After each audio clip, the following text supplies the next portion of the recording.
بدر سینے کو چوڑا کیے اونچی آواز میں بولا، جبھی زرین اس کے پاؤں پر زور سے اپنا پاؤں مارتی۔ آہ ظالم! بدر کی کراہ نکلی، جبکہ زرین کندھے اچکا کر باہر چلی گئی۔ کبھی ہونے والے شوہر کی بھی سائیڈ لے لیا کرو، جبکہ آگے کی ساری زندگی میرے سہارے گزارنی ہے۔ سمد ہلکی آواز میں بولا، تم بھی اپنی حرکتیں صحیح کر لو ورنہ میری جانب سے انکار سمجھو۔ فلک بال جھٹکتی ادا سے بولی، اس کی ایسی کی تیسی، تمہارے انکار کی کر لیتا ہوں تمہیں سیدھا میں تو۔ سمد سرگوشی میں بولا، جبکہ فلک نے زبان چڑھائی، میں نہیں ڈرتی، تم اپنی خیر مناؤ، وہ اسے سلگا کر وہاں سے رفو چکر ہوگی۔ دیکھتے ہیں ہونے والی بیگم صاحبہ، just wait and watch. Samad کچھ سوچ کر شرارتی انداز میں مسکرایا، یہ تم کیوں لوفروں کی طرح میری بہن کو گھور رہے ہو؟ بدر نے تھوڑی دیر پہلے کا حساب چکتا کیا جو فلک کو دیکھ رہا تھا۔ بس خبردار، جو اب تم لوگوں کی آواز بھی نکلی تو میں ماہد بھائی کو بلا لوں گی۔ روشانے نے سب کو آنکھیں دکھائیں، چلو نکلو اب، انفال کی غیر موجودگی میں اس کے کمرے کا ناجائز فائدہ مت اٹھاؤ۔ روشان نے اس کے کمرے کی حالت دیکھ کر دکھ سے بولی، جبکہ وہ تینوں ایک دوسرے کو گھورتے آگے پیچھے باہر نکل گئے اور روشان نے ملازمہ کو بلوا کر انفال کا کمرہ صاف کروانے لگی، جو تھوڑی دیر پہلے وہ لیز، کرکرے اور چاکلیٹ وغیرہ کھا کر اس کمرے میں ریپر کے انبار لگا چکے تھے۔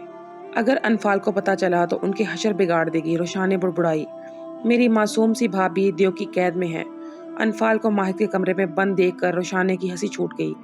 روشانے بیٹا، ماہد نے کمرے سے نکلتی روشانے کو پکارا۔ جی بھائی، وہ ماہد کی بھاری آواز پر اچھل کر متوجہ ہوئی۔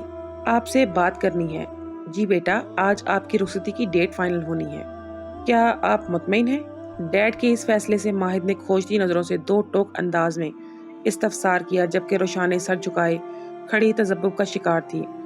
بھائی، جیسے ڈیڈ کی خواہش، رخصتی آپ کی ہونی، ڈیڈ کی نہیں، ماہد نے سنجیدہ لہجے میں کہا کہ روشانے نے ہنسی دبائی۔ آپ اپنے دل کی بات بتائیں، اگر راضی نہیں ہے تو میں ابھی جا کر ان کو منع کر دیتا ہوں۔ بھائی میں ٹھیک ہے، میں ان کو منع کر دیتا ہوں۔ ماہد بغیر سنے جلدی سے آگے بڑھا کہ وہ اتنی جلدی اپنی بہن کو شمس کے ساتھ رخصت کرنے کا متمنی نہیں تھا۔ بھائی، روشان نے اپنے بھائی کو بنا جواب سنے جاتا دیکھ بوکھلائی۔ وہ بھی اچھی طرح جان گئی تھی کہ ماہد ایسا نہیں چاہتا، ایک جانب بھائی تو دوسری جانب شوہر، جبکہ ماہد نے قدم روک کر اس کے بوکھلائے چہرے کو دیکھا۔ بیٹا، مجھے ایسا کیوں لگ رہا ہے کہ آپ بھی اس فیصلے پر راضی ہو؟ اس نے گھمیر آواز میں تائید چاہی۔ وہ ماہد ارسلان خان تھا، اس کی سب پر نظر ہوتی تھی، وہ سیکنڈ میں اگلے کے فیس ایکسپریشن سے ہی اس کے جواب جان لیتا تھا۔ تو یہ تو پھر ماہد ارسلان کی بہن تھی۔ وہ بھائی میں روشانے یہاں وہاں دیکھتی بھائی کے سامنے اقرار کرنے پر جھجک محسوس کر رہی تھی۔ اسے خاصا برا لگ رہا تھا، پر شمس کی دھمکی بھی ذہن نشین تھی، اس لیے وہ ہمت مجتمع کر کے ہاں کہنے کی ناکام کوشش میں سرگرم تھی۔ کیا میں؟ ماہد نے ابرو اچکائی۔ وہ میں بھائی، وہ روشانے نروس کا شکار تھی۔ ہاں ہیں آپ کی؟ ماہد نے اس کی الجھن دور کی اور سپاٹ چہرے سے سخت آواز میں پوچھا۔ روشانے نے ہلکا سا سر ہاں میں ہلایا، جبکہ ماہد لب بھینچ کر رہ گیا۔ ٹھیک ہے بیٹا، پر یہ یاد رکھو، میں رخصتی کی اجازت صرف آپ کی وجہ سے دے رہا ہوں، جبکہ ابھی میں ہرگز ایسا نہیں چاہتا، ماہد نے سرد آواز میں کہا۔ روشانے نے ڈبڈبائی نظروں سے بھائی کو دیکھا۔ خوش رہو ہمیشہ، اس کی آنکھوں میں پانی دیکھ کر ماہد نے اسے اپنے دائیں بازو کے حلقے میں لے کر ساتھ لگا اور سر پر پیار دے کر گال تھپ تھپا کر بھاری قدموں کی دھمک چھوڑتا کوریڈور پار کر گیا، جبکہ روشانے خوشکن نظروں سے اپنے بھائی کو جاتا دیکھ کر واپس کمرے میں چلی گئی۔ سب بڑوں کی مشاورت سے جمعہ کا دن رخصتی کے لیے طے پایا تھا۔ لڑکوں کی خوشی کا کوئی ٹھکانہ نہ تھا، وہ شریر نظروں سے اپنے ہونے والی بیگمات کو دیکھ رہے تھے۔ روشانے، فلک، زرین اس وقت وائٹ فراک اور نارنجی دوپٹے میں ایک ساتھ بیٹھی تھی، تینوں سادگی میں بالوں کے سٹائل بنائے انتہا کی پیاری لگ رہی تھی۔ ان کے ساتھ انفال بیٹھی گپے ہانک رہی تھی اور ان کو شوق باتوں سے مسکرانے اور آنکھیں دکھانے پر مجبور کرتی مسکرا رہی تھی۔ ان کے ساتھ رومانہ بھی زہر کے گھونٹ بھر کر بیٹھی تھی، جبکہ بدر سمد دوسری جانب علی اور افنان کے ہمراہ سفید شلوار قمیض میں ملبوس، بال جیٹ سے سیٹ کیے کافی ہینڈسم لگ رہے تھے۔ ان سے کچھ دور شاداب اپنے موبائل میں مگن تھا، جبکہ بڑے سب ان سے تھوڑا دور صوفوں پر براجمان تھے۔ ماہد کی وقفے وقفے سے اٹھتی نظریں انفال پر پڑ رہی تھی، جو پیچ کلر کے سوٹ میں گرین دوپٹہ سر پر اوڑھے بنا کسی میک اپ کے نکھری نکھری سی انتہا کی پیاری لگ رہی تھی۔ جب بھی ماہد کی نظریں رومانہ پر پڑی، جس کا بس نہیں چل رہا تھا آنکھوں سے ہی انفال کو مار دے، اس کی آنکھوں میں انفال کے لیے نفرت دیکھ کر ماہد نے ہاتھ کی مٹھی بنا کر غصے پر کنٹرول کیا۔ بیٹا، آپ کو کوئی اعتراض تو نہیں؟ ایوب خان نے ماہد سے پوچھا۔ اعتراض تو بہت سارے ہیں دادا جان، ماہد نے ایوب خان کی جانب دیکھ کر گمبھیر آواز میں کہا۔ اس کا چہرہ بالکل سپاٹ تھا، جبکہ آنکھوں کے کوشے سرخی کی لپیٹ میں تھے۔ بلیک شلوار قمیض میں وہ بادامی رنگ کا فل ویسٹ کوٹ پہنے، پاؤں میں بھوری پشاوری چپل پہنے، ٹانگ پر ٹانگ چڑھائے صوفے کی پشت سے ٹیک لگائے بیٹھا وہاں موجود ہر فرد پر سحر طاری کر گیا تھا۔ اس کی پرسنالٹی، بات کرنے کا دو ٹوک انداز۔ دوستو، آج کی اس ایپیسوڈ کے بارے میں ہمیں اپنی قیمتی رائے سے ضرور آگاہ کیجیے گا اور نیکسٹ ایپیسوڈ کو دیکھنے کے لیے چینل کو سبسکرائب کر لیجیے گا۔ آپ کا بہت شکریہ۔